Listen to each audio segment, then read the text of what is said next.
Chapter 9 Lyrizel Blows Away. And the days went by.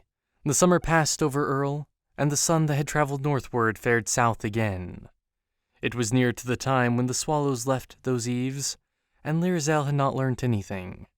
She had not prayed to the stars again, or supplicated their image, but she had learned no human customs, and could not see why her love and gratitude must remain unexpressed to the stars. And Alveric did not know that the time must come when some simple trivial thing would divide them utterly. And then one day, hoping still, he took her with him to the house of the Friar, to teach her how to worship his holy things. And gladly the good man brought his candle and bell, and the eagle of brass that held up his book when he read, and a little symbolic bowl that had scented water, and the silver snuffers that put his candle out. And he told her clearly and simply, as he had told her before, the origin, meaning, and mystery of all these things, and why the bowl was of brass, and the snuffer of silver, and what the symbols were that were carved on the bowl. With fitting courtesy he told her these things, even with kindness. And yet there was something in his voice as he told, a little distant from her, and she knew that he spoke as one that walked safe on shore, calling far to a mermaid amid dangerous seas. As they came back to the castle, the swallows were grouped to go, sitting in lines along the battlements, and Lyrizel had promised to worship the holy things of the Friar, like the simple bell-fearing folk of the valley of Earl. And a late hope was shining in Alveric's mind that even yet all was well. And for many days she remembered all that the Friar had told her. And one day, walking late from the nursery, past tall windows to her tower, and looking out on the evening, remembering that she must not worship the stars, she called to mind the holy things of the Friar, and tried to remember all she was told of them. It seemed so hard to worship them just as she should. She knew that before many hours the swallows would all be gone, and often when they left her, her mood would change, and she feared that she might forget, and never remember more, how she ought to worship the holy things of the Friar. So she went out into the night again, over the grasses, to where a thin brook ran, and drew out some great flat pebbles that she knew where to find, turning her face away from the images of the stars. By day the stones shone beautifully in the water, all ruddy and mauve. Now they were all dark. She drew them out and laid them in the meadow. She loved these smooth flat stones, for somehow they made her remember the rocks of Elfland. She laid them all in a row, this for the candlestick, this for the bell, that for the holy bowl. "If I can worship these lovely stones as things ought to be worshipped," she said, "I can worship the things of the Friar." Then she knelt down before the big flat stones, and prayed to them, as though they were Christian things. And Alveric, seeking her in the wide night, wondering what wild fancy had carried her whither, heard her voice in the meadow, crooning such prayers as are offered to holy things. When he saw the 4 flat stones to which she prayed bowed down before them in the grass, he said that no worse than this was the darkest ways of the heathen. And she said, "I am learning to worship the holy things of the Friar." "It is the art of the heathen," he said. Now of all things that men feared in the valley of Earl, they feared most the arts of the heathen, of whom they knew nothing but that their ways were dark. And he spoke with the anger which men always used when they spoke there of the heathen. And his anger went to her heart, for she was but learning to worship his holy things to please him, and yet he had spoken like this. And Alveric would not speak the words that should have been said to turn aside anger and soothe her. For no man, he foolishly thought, should compromise in matters touching on heathenness. So Lyrizel went alone, all sadly, back to her tower, and Alveric stayed to cast the 4 flat stones afar. And the swallows left, and unhappy days went by. And one day Alveric bade her worship the holy things of the Friar, and she had quite forgotten how. And he spoke again of the arts of heathenness. The day was shining, and the poplars golden, and all the aspens red.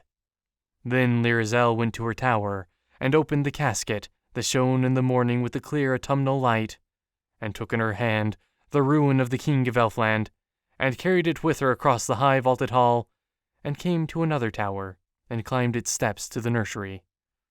And there all day she stayed and played with her child, with the scroll still tight in her hand, and merrily she played at whiles, yet there were strange calms in her eyes, which Zerundarel watched while she wondered. And when the sun was low, and she put the child to bed, she sat beside him all solemn, as she told him childish tales. And Zerundarel, the wise witch, watched, and for all her wisdom, only guessed how it would be, and knew not how to make it otherwise. And before sunset, Lyrazel kissed the boy, and unrolled the Elf King's scroll. It was but a petulance that had made her take it from the coffer in which it lay, and the petulance might have passed, and she might not have unrolled the scroll, only that it was there in her hand. Partly petulance, partly wonder, partly whims too idle to name, drew her eyes to the Elf King's words and their coal-black, curious characters. And whatever magic there was in the ruin, of which I cannot tell, and dreadful magic there was, the ruin was written with love that was stronger than magic, till those mystical characters glowed with the love that the Elf King had for his daughter, and there were blended in that mighty ruin 2 powers, magic and love, the greatest power there is beyond the boundary of twilight, with the greatest power there is in the fields we know. And if Alveric's love could have held her, he should have trusted alone to that love, for the Elf King's ruin was mightier than the holy things of the freer. No sooner had Lyrazel read the ruin on the scroll, than fancies from Elfland began to pour over the border. Some came that would make a clerk in the city today leave his desk at once to dance on the seashore, and some would have driven all the men in a bank to leave doors and coffers open, and wander away till they came to green open land and the heathery hills. And some would have made a poet of a man, all of a sudden as he sat at his business.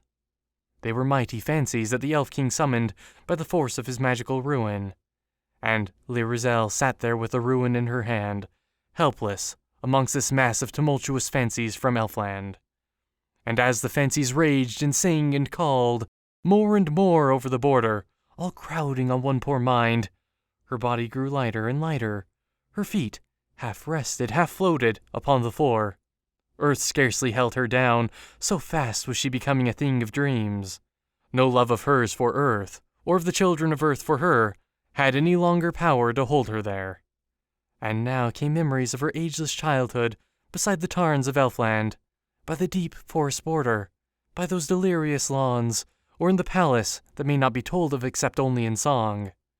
She saw those things as clearly as we see small shells in water, looking through clear ice down to the floor of some sleeping lake, a little dimmed in that other region across the barrier of ice. So too her memories shone a little dimly from across the frontier of Elfland. Little queer sounds of elfin creatures came to her. Scents swam from those miraculous flowers that glowed by the lawns she knew. Faint sounds of enchanted songs flew over the border and reached her seated there. Voices and melodies and memories came floating through the twilight. All Elfland was calling. Then, measured and resonant and strangely near, she heard her father's voice. She rose at once, and now earth had lost on her the grip that it only has on material things, and a thing of dreams and fancy and fable and fantasy, she drifted from the room. And Zerundarel had no power to hold her with any spell, nor had she herself the power even to turn, even to look at her boy as she drifted away. And at that moment, a wind came out of the northwest, and entered the woods and bared the golden branches, and danced on over the downs, and led a company of scarlet and golden leaves that had dreaded this day, but danced now it had come, and away with a riot of dancing and glory of color, high in the light of the sun that had set from the sight of the fields, went wind and leaves together. With them went Lyrazel.